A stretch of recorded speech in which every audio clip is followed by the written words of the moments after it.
Bonjour et bienvenue dans le cours des environnements et séries sédimentaires. Après le domaine continental, le domaine littoral et margino-littoral, on va voir le domaine marin profond. Ce domaine, encore appelé domaine marin de bassin, comporte des cônes ou éventails sous-marins profonds. Dans la photo, nous avons le continent, le littoral et le margino-littoral, la plateforme en vert,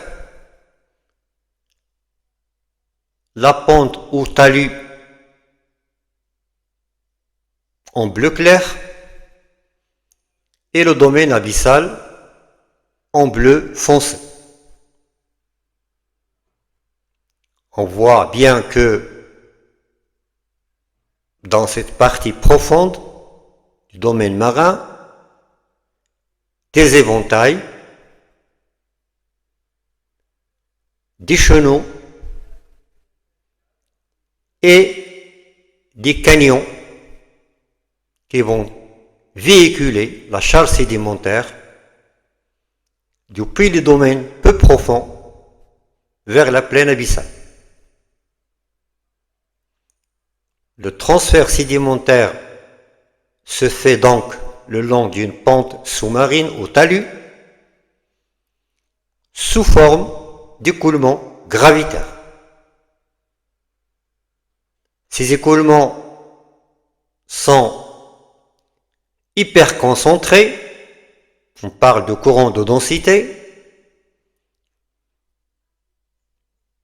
ou dilués, on parle plutôt de courant de turbidité.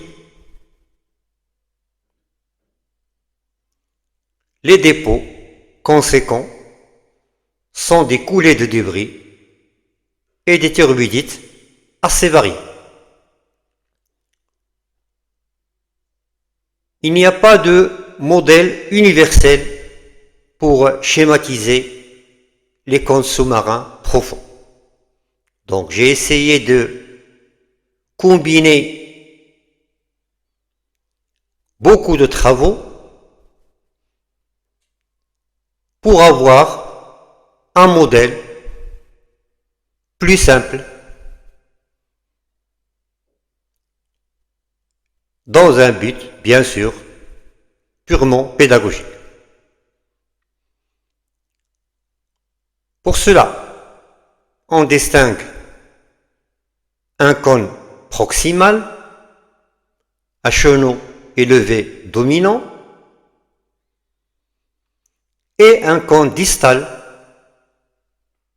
où les lobes dominent. Ces dépôts font la transition vers la plaine abyssale.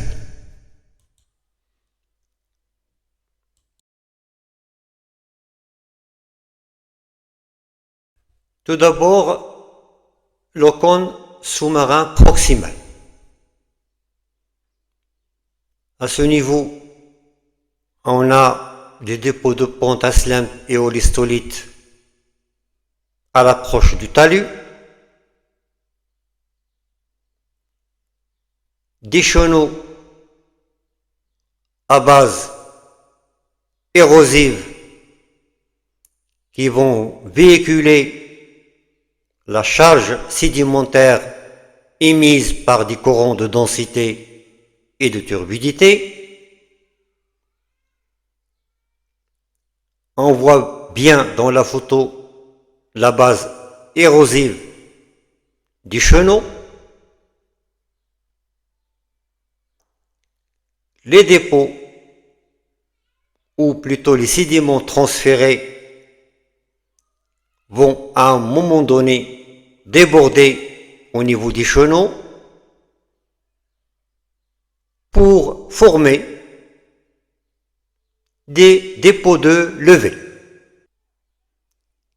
L'organisation séquentielle se présente sous forme de séquences strato-grano-décroissantes.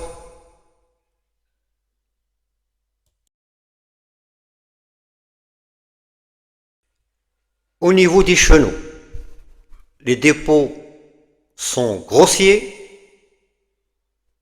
avec des coulées de débris,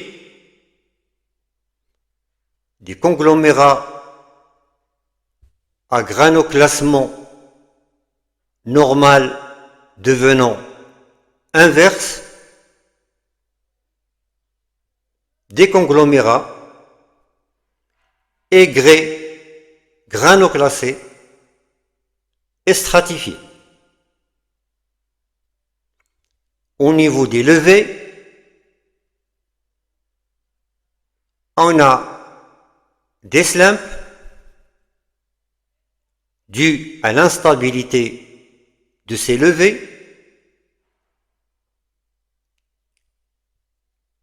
ainsi que des argilites aigrés, granoclassés, à l'étage plomb parallèle et rides de courant.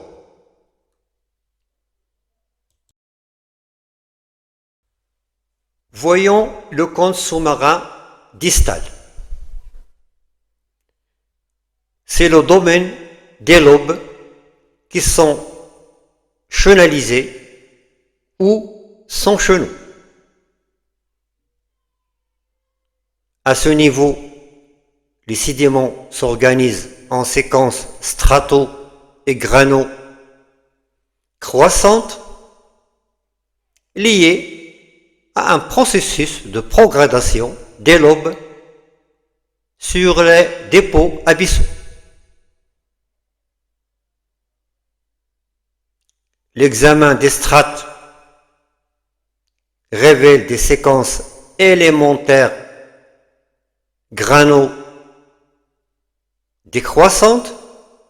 Là, on parle de turbidite classique.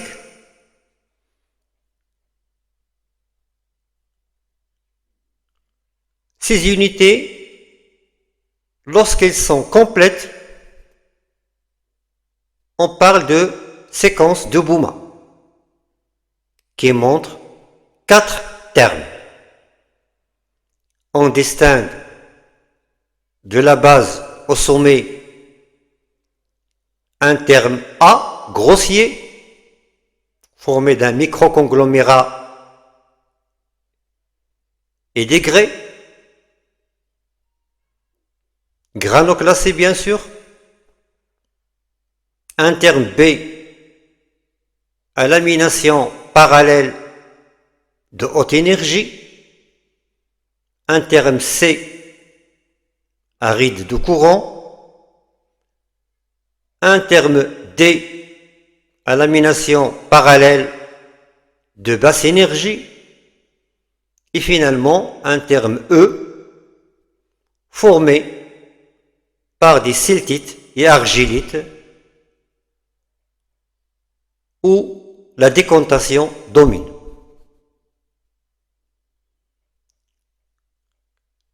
Ces séquences ne présentent pas toujours les termes entiers. Quand on se déplace par exemple depuis l'axe du lobe vers sa frange, on a des séquences avec le terme A et E, les séquences de Bouma.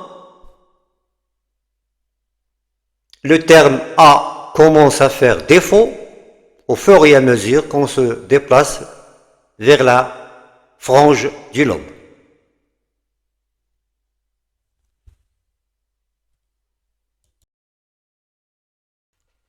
Pour finir ce cours sur le domaine marin profond, on va dire un mot sur la plaine abyssale. La plaine abyssale